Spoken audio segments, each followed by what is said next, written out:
କିଛି ଦିନର ପାଗ ପରିବର୍ତ୍ତନ ପରେ ଆଗକୁ ଆସୁଛି ବଡ଼ ଲଘୁଚାପ।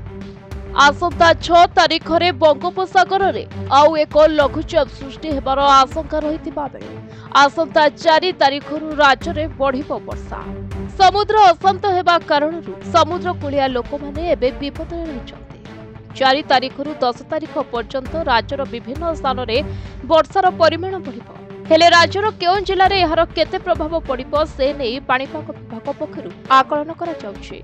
ମୟୂରଭଞ୍ଜ, କେଉଁଝର, ମାଲକାନଗିରି, କୋରାପୁଟ, ରାୟଗଡ଼ା, ନବରଙ୍ଗପୁର, କଳାହାଣ୍ଡି, ନୂଆପଡ଼ା, ବଲାଙ୍ଗୀର ଓ ବରଗଡ଼ ଜିଲ୍ଲାରେ ୟେଲୋ ୱାର୍ଣ୍ଣିଂ ଜାରି କରାଯାଇଛି।